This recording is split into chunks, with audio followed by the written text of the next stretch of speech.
மக்கள் இந்த ஒரு பதிவில் நம்ம என்ன பார்க்க போகிறோன்னா, நான் சேஃபான்னு சொல்லி நிறையா பேர் கேட்டுக்கிட்டு இருக்காங்க. ஆமாம், வேறு வழி இல்லை, நான் வீடியோவில் பேசி தான் ஆகணும், என்னால் முடிஞ்சளவு நான் கவனமாக சில விஷயங்களை பேசுகிறேன், ஆதாரம் இல்லாமல் அவதூறு பரப்புகிற வேலையை நான் பார்க்கல. அதனால் என் தலைவனுக்கு இந்த நேரத்தில் நான் பக்கபலமாகவும் துணையாக நிற்கணும் அப்படிங்கிறது தான் என் மனசில் ஓடிக்கிட்டே இருக்குது. அதனால தான் தொடர்ச்சியாக நான் பேசிக்கிட்டே இருக்கேன். எனக்கு தெரில நான் சேஃப் இல்லையாங்கிறதுலாம் எனக்கு தெரியல, ஆனால் நான் பேசணும் அப்படிங்கிறது மட்டும் என் மனதில் ஓடிக்கிட்டே இருக்குது. சரி, இந்த வீடியோவில் நம்ம என்ன பேச போகிறோன்னா, நேற்று ஒரு வீடியோ அண்ணன் வெளியிட்டிருப்பாப்பில் 4 நிமிஷம் கிட்டத்தட்ட 5 நிமிஷம் இருக்கக்கூடிய ஒரு பதிவு. அந்த பதிவு ஆளும் வர்க்கத்தை நேரடியாக தலைவர் விஜய் அவர்கள் குரல் எழுப்பும் போது ஆளும் வர்க்கத்தால் அதை ஏற்றுக்க முடியல. இப்போ திருப்பி எதுனா சொல்றாங்கன்னா, கொலகாரப்பைய விஜய் அப்படிங்கிற ஒரு நரேட்டிவை கிரியேட் பண்ண முயற்சி பண்ணிட்டு இருக்காங்க. நான் உங்கள்கிட்ட ஒன்று கேட்குறேன், எப்போதான் திருந்துவீங்க? அதாவது எல்லாரும் சேர்ந்து ஒரு மாதிரி பிளேம் கேம் ஆடுறீங்களே, இது தமிழ்நாடா? தமிழ்நாடு இப்படிப்பட்ட ஸ்டேட்டா? தமிழ்நாடு இப்படிலாம் நடந்துக்குமா? இந்த மாதிரி 1000 கேள்விகள் மனசுக்குள்ளே எழுது. ஒன் பை ஒன்னா தெளிவாடமா பார்க்கலாம். வணக்கம், வாங்க பதிவுக்குள்ளே போகலாம். முதல் விஷயம் மக்களை, இந்த வீடியோ நேரடியாக ஆளும் வர்க்கத்தை நான் முன்னாடி சொன்னபடி கொஸ்டின் எழுப்பும் போது ஆளும் வர்க்கத்தால் அதை ஏற்றுக்க முடியல. ஏஏ2ல வச்சு ஏகப்பட்ட ட்வீட்டை போட்டுக்கிட்டு இருக்காங்க. கொலகாரப்பைய விஜய் இந்த மாதிரி ஒரு சேடிஸ்ட்டை நான் பார்த்ததே கிடையாது, இவனை மாதிரி ஒரு மோசமான பையலை பார்த்ததே கிடையாது அப்படின்னு சொல்லி ஏராளமான வசவு சொற்களை போட்டுக்கிட்டு இருக்காங்க. இந்த பக்கம் கூட்டணியில் இருக்கிற கட்சிகள் பார்த்தீங்கன்னா, திமுகவை நேரடியாக தலைவர் விஜய் அவர்கள் குறை சொன்னது பிடிக்காம இந்த மாதிரி பிளேம் கேம் விளையாட்டை விளையாடக்கூடாது அப்படின்னு சொல்லி திருமாவர்களாக இருக்கட்டும், ஒரு பக்கம் கம்யூனிஸ்டாக இருக்கட்டும், திருமாவர்கள்லாம் 12 மணிக்கு ட்வீட் போடுறாரு. அவரோட ட்வீட்டை நல்லா கவனிச்சு பார்த்தா பிஜேபி பின்னாடி இருக்கு, அதனால தான் விஜய் இப்படி நடந்துக்கிறாரு. சில மூத்த பத்திரிகையாளர்கள் அப்படின்னு சொல்லி நம்ம பார்ப்போம்ல, அவங்களாம் எப்படா மாறுவோன்னு வெயிட் பண்ணிட்டு இருந்தாங்க போல வார்த்தை விளையாட்டில் மிக தீர்க்கமாக விளையாடிக்கிட்டு இருக்காங்க. மொத்த பேரும் சேர்ந்து நேரடியாகவோ மறைமுகமாகவோ பெயர் தெரியாத ஐடியிலையோ ஒரு விஷயத்தை இங்கே கிரியேட் பண்ண முற்படுறாங்க. கொலகார விஜய் தான். இந்த வீடியோவை நம்பாத, நீ நம்ப வேண்டியது கொலகார விஜய் அப்படிங்கிறதா நீ நம்பணும். ஊர் முழுக்க நான் போஸ்ட் ஓட்டுவேன் கொலகார விஜய்னு, நீ பார்க்குற இடம் முழுக்க நான் சொல்லுவேன் கொலகார விஜய் நான் சொல்லுவேன். ஏன்னா இந்த நிகழ்வு அத்தனைக்குமே காரணம் விஜய் தான். விஜயை தாண்டி இங்கே வேற எதுவுமே கிடையாது. இந்த பிளேம் கேமை தான் நீங்கள் நம்பணும். அதாவது ஹாஸ்பிட்டலில் எத்தனை பேர் இருக்காங்கிறத நீங்கள் கவனிக்க தேவையில்லை. 41 பேர் குடும்பம் எந்த நிலைமையில் இருக்குங்கிறத நீங்கள் பார்க்க தேவையில்லை. 110 பேர் ஹாஸ்பிட்டலில் இருந்தாங்க, இப்போ 104 பேர் வீட்டுக்கு போயிட்டாங்க, மிச்சம் 6 பேர் ஹாஸ்பிட்டலில் இருக்காங்க. அவங்கள பற்றிலாம் நீ யோசிக்க வேண்டிய அவசியம் கிடையாது. நீ யோசிக்க வேண்டியது உனக்கு நாங்கள் சொல்கிறது ஒன்றே ஒன்று மட்டும்தான், கொலகார விஜய். இதை நீ நம்பணும். இதை நீ நம்பலைன்னா நீ நம்புகிற வரைக்கும் நாங்கள் சொல்லுவோம். ஒரு தடவைக்கு 2 தடவை கிடையாது, டெய்லி சொல்லுவோம். ஆப்போசிட்ல இருக்கக்கூடிய வேற ஒரு ஐடிவிங்க, தம்பிகள் ஐடிவிங்க கடன் வாங்கி கூட இதை நாங்கள் சொல்லுவோம். ஒரு நாளைக்கு 4லேருந்து 5 வீடியோ போடுவோம். இவங்க போடுறதை இவங்க பயன்படுத்திப்பாங்க, இவங்க போடுறதை இவங்க பயன்படுத்திப்பாங்க. ஆனால் நீ நம்ப வேண்டியது கொலகார விஜய். இதை நீ நம்பலை, நீ நம்பி தான் ஆகணும். உனக்கு வேற எந்த ஆப்ஷனும் கிடையாது அப்படின்னு சொல்லி ரொம்ப தீர்க்கமாக இந்த வீடியோ வெளியான பிறகு வேலை பார்த்துட்டு இருக்காங்க. இது நம்பர் 1. நம்பர் 2, சரி இங்கே நான் ஏன் ஒரு விஷயத்தை ரொம்ப கோவமாக கேட்குறேன்னா, ஒரு நிகழ்ச்சி நடக்குது. இந்த நிகழ்ச்சிக்கு 2 தரப்பு சேர்ந்து தான் ஒரு நிகழ்ச்சி நடத்துகிறாங்க. தாவேகாவோட நிர்வாகிகள் அரசு தரப்பிட்ட போய் அனுமதி கேட்டு ஒரு நிகழ்ச்சி நடத்துகிறாங்க. இந்த நிகழ்ச்சியில் ஒரு அசம்பாவிதம் நடந்திருக்கு. அது எப்படிங்க அந்த நிகழ்ச்சியில் தலைவர் விஜய் அவர்களை மட்டும் குறை சொல்கிறீங்க? எனக்கு சத்தியமாக புரியல. இந்த நிகழ்ச்சி 2 பேரோட ஏற்பாடு அடிப்படையில் தான் நடந்திருக்கு. தாவேகா தரப்பு, இன்னொன்று பக்கம் அரசு தரப்பில் மாவட்ட நிர்வாகம், அதை தாண்டி மாநில போலீஸ்காரங்க, இத்தனை பேரோட ஒத்துழைப்போட ஒரு நிகழ்ச்சி நடந்திருக்கு.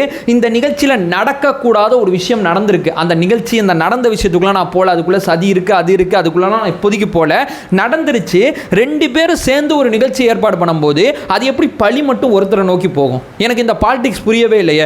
இங்க உன்னோட தரப்பை ஏன் நாங்கள் குறை சொல்றோம்னா, இங்க முழுக்க இவர் மேல தப்புன்னு நீங்க சொல்லும் போது தான் நாங்கள் முன் வர்றோம். இல்லைங்க, சோசியல் மீடியாவில் பரவுற வீடியோக்கள் வேறமா இருக்கு, நீங்க சொல்ற அஜெண்டாக்கள் வேறமா இருக்கு, பரவுற வீடியோக்கள் வேறமா இருக்கு, அந்த பகுதியில் இருந்த மக்களோட பேட்டிகள் வேறமா இருக்கு, அந்த ஆணையத்திட்ட பேசுறவங்க ஆளும் தரப்போட நபர்களாக இருக்கிறவங்களா பார்த்து ஆணையத்திட்ட பேசுகிறாங்க.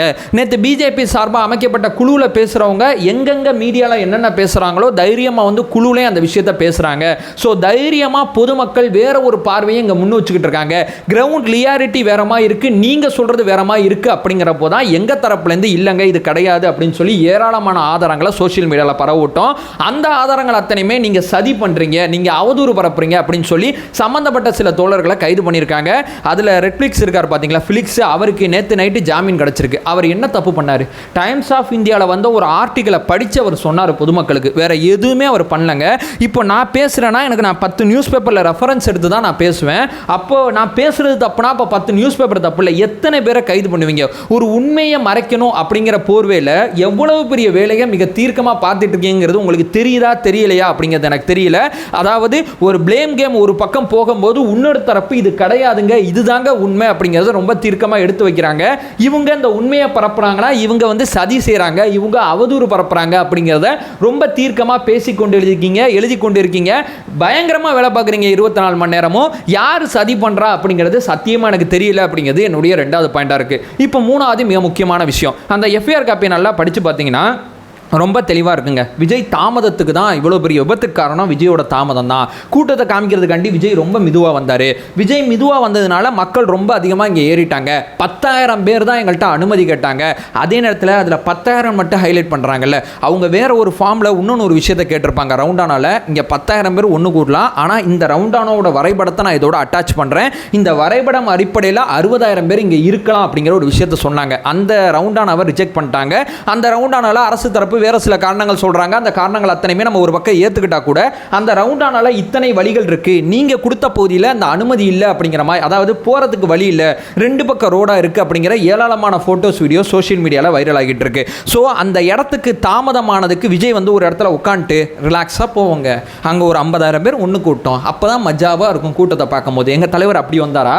அவர் வர்ற வழியில் மக்கள் ஆதரவு காரணமாக அவரோட வாகனம் மிதுவாக வர்ற சூழ்நிலைக்கு வந்துருச்சு. அவர் அந்த டைமிங் வரணுங்கிறதுக்காண்டி அவர் சைடு எல்லாமே கரெக்டாக பண்ணாப்ல. ஆனால் வாகனத்தை பொதுமக்களோட அன்பு காரணமாக வாகனம் ஒவ்வொரு இடத்துலையும் மெதுவாக வந்துச்சே தவிர தலைவர் விஜய் அவர்களால் லேட்டு அப்படின்னு சொல்கிறத நான் வந்து ஏற்றுக்கவே மாட்டேன். உங்கள்கிட்ட பர்மிஷன் கேட்டது 3 to 10, அப்போ 3 to 10 அந்த டைமிங்குள்ளே தான் 7:30 மணிக்கிட்ட தலைவர் விஜய் அவர்கள் அங்கே வந்துட்டாங்க. அதை தாண்டி விஜயோட காலதாமதம் காரணமாக தான் இந்த விஷயங்கள் அத்தனையுமே நடந்திருக்குன்னு தான் எஃப்ஐஆர் போட்டிருக்காங்க. அந்த எஃப்ஐஆரில் தமிழக வெற்றி கழகம் அப்படிங்கிற பேரை கூட அவங்க தப்பாக போட்டிருக்காங்க. தமிழக மக்கள் கழகம்னு எழுதியிருக்காங்க, தமிழக மக்கள் கட்சி அப்படிங்கிற பேர் எழுதியிருக்காங்க. அப்புறம் எஃப்ஐஆர்லாம் மாற்றிருக்காங்க. ஒரு எஃப்ஐஆர் கூட ஏன் ஒரு கட்சியோட பேர் கூட தெரியாதா அப்படிங்கிறத நான் இங்கே ரொம்ப போல்டாக கேட்க விரும்புகிறேன் அப்படிங்கிறது என்னுடைய 3வது பாயிண்டாக இருக்குது. இப்போ 4வது, நான் முன்னாடி சொன்னபடி அரசு தரப்பு இன்னொன்று பக்கம் தாவேக்கா தரப்பு ஈக்குவல் டு நிகழ்ச்சி, இப்படி தான் நடக்குது. இங்கே தாவேக்காவோட நிகழ்ச்சி ஏற்பாட்டாளர்களை தேடி கைது பண்ணிட்டு இருக்கீங்க. அதில் மாவட்ட பொறுப்பில் இருக்கிற 2 பேரை கைது பண்ணிட்டீங்க. இங்கே சிடிஆர் அண்ணாவும் இன்னொரு பக்கம் பார்த்தீங்கன்னா இவர் பொதுச் செயலாளர் புஷியானந்த் அவர்களையும் கைது பண்ணுறதுல ரொம்ப தீக்கமாக இருக்கீங்க.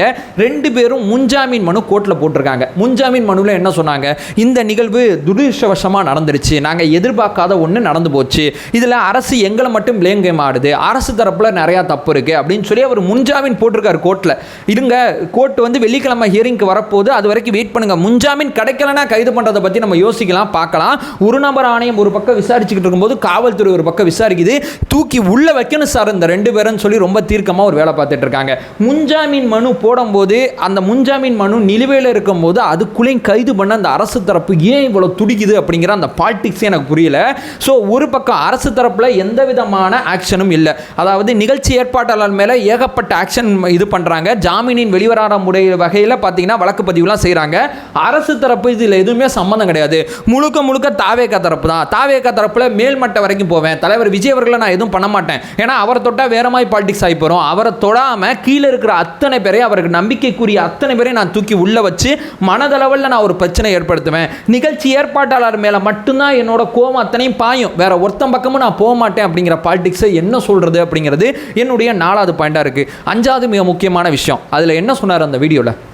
ரொம்ப தெளிவாக சொன்னார், இது நான் எதிர்பார்க்காதது, இங்கே ஏதோ சம்திங் ராங்காக இருக்குது, நான் ஃபீல் பண்ணுறேன், உங்களுக்கு எதுவும் காண்டு இருந்தால் நேரடியாக என்கிட்ட மோதுங்க, நான் இங்கே இருப்பேன், வேணா வந்து பார்த்துங்க, இவ்வளோ தான். ரொம்ப சிம்பிளாக சொன்னார். இந்த மாதிரி கைது நடவடிக்கை, இந்த மாதிரி பிளேம் கேம்லாம் தயவு செய்து விளையாடாதீங்க அப்படிங்கிறது அவரோட வீடியோக்களில் ரொம்ப தெளிவாக சொல்லிட்டார். அவரை நோக்கி போக வேண்டியதானே? இவ்வளோ விஷயத்துக்கு காரணகர்த்தாவாக இருக்குது யார்? மேலே இருக்கிற அவர் அப்படின்னு நீங்கள் ஃபீல் பண்ணுறீங்க.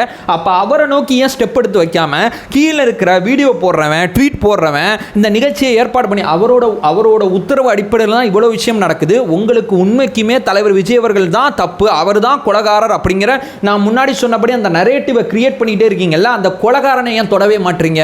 தொட்டால் என்ன ஆகி போகும் அப்படிங்கிறது உங்கள் அத்தனை பேருக்குமே தெரியும். இந்த பிளேம் கேம் விளையாட்டு நீங்கள் விளையாடுறது ஆன்லைனில் வேற மாதிரி இருக்குது, கிரவுண்ட் ரியாலிட்டி வேற மாதிரி இருக்குது. இதை நீங்கள் என்னைக்கு புரிஞ்சுக்க போகிறீங்க அப்படிங்கிறது எனக்கு தெரியல. எங்கள் தலைவர் ஆல்ரெடி சொல்லிட்டார், அவர் தலைவர் நான் என்ன சொல்கிறேன்னா மற்றவனை விட என்கிட்ட வான்னு சொல்கிறாரு. இதோட நான் இன்னும் ஸ்ட்ராங்காக அந்த அரசியல் பணத்தை மேற்கொள்வேன்னு சொல்கிறார். இதுதான் தலைவர்னு சொல்கிறேன். இதுதான் தலைவருக்கு அழகு. ஒளிஞ்சு ஓடலைங்க. அவர் ஹாஸ்பிட்டல் போகிறதுக்கு முயற்சி பண்ணார், நீங்கள் அனுமதி கொடுக்கல. அவர் கோர்ட்டு மூலமாக ஹாஸ்பிட்டல் போகிறதுக்கு முயற்சி பண்ணிட்டு இருக்காரு. பாதிக்கப்பட்ட மக்களுக்கு இப்போ வரைக்கும் அவர் இழப்பீடு தொகை கொடுக்கல. நேரடியாக பார்த்து ஒவ்வொருத்தங்களையும் பார்த்து தான் நான் இழப்பீடு தொகை கொடுப்பேன், ஏன்னா நான் அவங்கள பார்க்கணும், அவங்கள்ட்ட மன்னிப்பு கேட்கணுங்கிற கூட அவர் மைண்ட் செட்டில் இருக்கலாங்க. அப்படிப்பட்ட ஒரு மனுஷனை, கொலகார பையன் மனுஷன், இந்த மனுஷன்லாம் ஒரு மனுஷனா? இவன்லாம் மனுஷனே கிடையாது. நடிகராக கூட ஒரு தகுதி கிடையாது. இவரெல்லாம் ஒரு நாள் ரசித்தேன், ஒரு 10 பேர் விஜய் அண்ணா ஃபேன்ஸ் அப்படிங்கிற போர்வையில் ஒரு 10 பேர், இவரெல்லாம் ஒரு நாள் நாங்கள் ரசித்தேன். ஸோ இந்த மனுஷனுக்கு நான் வந்து படத்தெல்லாம் நான் போய் பார்த்துட்டேனே, எப்பா நிறையா பார்த்துட்டேம்மா அவங்க ப்ளேம் கேம் விளையாட்டை. ஸோ தயவுசெய்து சொல்கிறேன், இந்த மாதிரி சூழலில் நான் அரசு தரப்பையும் சரி, தாவேகா தரப்பையும் சரி, அனைத்து கட்சியும் சரி, இந்த மாதிரி ஒரு நிகழ்வு கூட்ட நெரிசல் காரணமாக தமிழ்நாட்டில் நடந்துருச்சு. இனிமேல் இந்த மாதிரி நிகழ்வு நடக்கக்கூடாது. ஏர் ஷோவில் ஒரு பக்கம் நடந்துச்சு, ரகுமான் அவர்கள் ஒரு இசை கச்சேரி நடத்தும் போது பெரிய ஒரு போக்குவரத்து நெரிசல் நடந்துச்சு. இப்போது இங்கே ஒரு நிகழ்வு நடந்திருக்கு. இந்த மாதிரி நிகழ்வுகள் தமிழ்நாட்டில் இனிமேல் நடக்கக்கூடாது. மற்ற மாநிலங்களுக்கு நம்ம முன்னுதாரணமாக இருக்கும். ஸோ இந்த மாதிரி பொதுக்கூட்டங்கள், இந்த மாதிரி நிகழ்வுகள் அத்தனையுமே நடக்கும்போது நம்ம எந்த மாதிரி பிளான் பண்ணலாம், என்ன செய்யலாம், இந்த மாதிரி நிகழ்வுகள் அத்தனையுமே அத்தனை கட்சியை ஒன்று கூட்டி, எப்போ நீனும் அரசியல் பேசு, நீயும் பேசு, எது சரியாக இருக்கும் மக்கள் ஓட்டு போட போகிறாங்க. இதான பாலிடிக்ஸு. நீ பேசுறதுக்கு நான் இந்த மாதிரிலாம் பண்ணுவேன், அந்த மாதிரிலாம் பண்ணுவேன், கவுண்டர் அட்டாக் கொடுவேன், நீ பேசுகிறத நான் இப்படி மாற்றி பேசுவேன். இந்த பேசுகிறத வச்சு என்ன வேணால் விளையாடுங்கயா, நான் வேணான்னு சொல்லலை. அதை இப்படி பேசுங்க, அப்படி பேசுங்க, அந்த மாதிரி பண்ணுங்கள், இந்த மாதிரி பண்ணுங்கள். கேட்கக்கூடிய மக்கள் எந்த விதமான பாதிப்பும் இல்லாமல், நான் அத்தனை கட்சி கூட்டத்துக்கு போகக்கூடிய மக்களையும் சேர்த்து சொல்கிறேன், எந்த கட்சி கூட்டத்துக்கு யார் போனாலும் எந்த விதமான பாதிப்பும் இல்லாமல், அந்த நிகழ்ச்சியில் எந்த விதமான குறையும் வைக்காமல் அந்த நிகழ்ச்சியை நல்லா பண்ணி கொடுக்கறதுக்கு அரசு தரப்பு ஹெல்ப் பண்ணுங்கயா. இந்த பக்கம் ஆளுங்கட்சி தரப்பாக இருந்தாலும் சரி, எந்த கட்சி கூட்டம் நடந்ததோ அந்த கட்சி அரசு தரப்புக்கு முழுமையாக ஒத்துழைப்பு கொடுக்கறதுல ரொம்ப தீவிரமாக இருங்க. இவர் நடிகர் ப்ளஸ் தலைவராக இருக்கும்போது இவர் கூட்டம் கூடும் அப்படிங்கிறது எல்லாருக்குமே நல்லா தெரியும். அரசு தரப்பு பொதுமக்கள் நலன் சார்ந்து வரிப்பணம் கட்டுறாங்க. வரிப்பணம் கட்டுறவங்க இவரை பார்க்கணும்னு நினைக்கிறாங்க. இவரை பார்க்கணும்னு நினைக்கும் போது அரசு தரப்பாக அதை நம்ம ஏற்படுத்தி கொடுக்க வேண்டியது நம்மளோட கடமை. அவர் பேசுனதுக்கு நான் முன்னாடி சொன்னபடி கவுண்டர் அட்டாக்கு, ஏகப்பட்ட விமர்சனம் என்ன வேணால் பண்ணுங்கயா. ஒன்றிணைந்து இந்த சமையெல்லாம் பண்ணுயா. கம்யூனிஸ்ட் ஒரு பக்கம் பண்ணுமா, பண்ணட்டும். காங்கிரஸ் ஒரு பக்கம் பண்ணுமா, பண்ணட்டும். அதிமுக ஒன்று எங்களை எதிர்த்து பேசுகிறாரா, பேசட்டும். நாம் தமிழர் ஒரு பக்கம் கத்துறாங்களா, கத்தட்டு. யார் வேணால் என்ன வேணால் பண்ணட்டும். அத்தனை பேருக்கும் சாதகமான ஒத்துழைப்பு கொடுக்கணும். எல்லாரும் எங்கே பேசணும் ஆசைப்படுறாங்களோ பேசட்டும், எல்லாரும் எங்க கேட்கணும்னு ஆசைப்படுறாங்களோ கேட்கட்டும். அதற்கு தேவைப்படுற அத்தனையுமே அரசு தரப்பு தயவு செய்து சொல்கிறேன் நல்லா பண்ணி கொடுக்க வேண்டியது நம்மளோட கடமையா. அதுக்கப்புறம் மக்கள் பார்த்துட்டு முடிவெடுத்துக்க போகிறாங்க. உனக்கு ஓட்டா பண்ணுற விஷயங்கள், பேசுகிற விஷயங்கள், பாலிசி மேக்கிங், இதில் கவனம் செலுத்துங்கயா. கூட்டத்திலையும் அந்த கூட்டத்துக்கு தேவைப்படுற ஏற்பாடுகளையும் எதுலையுமே குறை வைக்காதீங்கயா. தயவு செய்து சொல்கிறேன், ரொம்ப ரொம்ப கஷ்டமாக இருக்குங்க. 41 பேர் 110 பேர் ஹாஸ்பிட்டல் அட்மிட் ஆனது. ஆம்புலன்ஸ் ஹூன்னு காதில் கேட்டுக்கிட்டே இந்த சத்தம். அந்த மனுஷன் உடஞ்சி போய், அந்த வீடியோ மியூட் பண்ணிட்டு கூட பாருங்களேன், உடஞ்சி போய் உட்காந்து பேசிகிட்டு இருக்காருங்க. ஓப்பன் மைக்கில் கேமரா ஃப்ரேம் கூட ஒழுங்காக வைக்காமல் ஒரு மனுஷன் உட்காந்து பேசிகிட்டு இருக்காரு. அந்த வீடியோ பார்த்த ஒவ்வொருத்தங்களுக்கும் அந்த வீடியோவில் 3 இடத்துல தலைவர் விஜய் அவர்கள் கண் கலங்கியிருப்பார். இது பார்த்தோம், இதுக்குள்ளே அரசியல் பண்ணணும், இந்த ப்ளேம் கேம் விளாடணும், இதை செய்யணும், அதை செய்யணும்னா இனிமேல் நடக்கக்கூடிய நிகழ்வில் யாருக்கு எந்த விதமான பாதிப்பும் இல்லாமல், குழந்தைகள் உட்பட யாருமே போகாமல் வீட்டிலேருந்து சேஃபாக பார்த்துட்டு போகக்கூடிய தகுதிப்படுத்த மனிதர்கள் மட்டும் அங்கே போயிட்டு அதை நான் ஹேண்டில் பண்ணிடுவேன் அப்படின்னு ஃபீல் பண்ணுற பீப்புள்ஸ் மட்டும் அங்கே போயிட்டு அரசு நிர்வாகத்தோட முழு ஒத்துழைப்போட இந்த மாதிரி நிகழ்வுகள் இனிமேல் நடந்தால் மட்டும்தான் அது நல்லாயிருக்கும். இந்த விளையாட்டு வேணாம், ப்ளேம் கேம் விளையாட்டு வேணாம். நடந்தது நடந்தவையாக இருக்கட்டும், நடக்க போகிறது நல்லவையாக இருக்கட்டும். அதை சொல்லிட்டு இந்த வீடியோ நான் என் பண்ணிக்கிறேன். நம்ம சேனலை ஃபர்தராக ஃபாலோ பண்ணிங்கன்னா பொலிட்டிக்கல் சார்ந்து மிக முக்கியமான பல்வேறு விதமான விஷயத்தை நம்ம பேசிகிட்டு இருக்கோம். நம்மளோட ஒரே நோக்கம் அறியாமை அகற்ற வேண்டும், அறியாமை அகற்றப்பட வேண்டும். Thank you so much.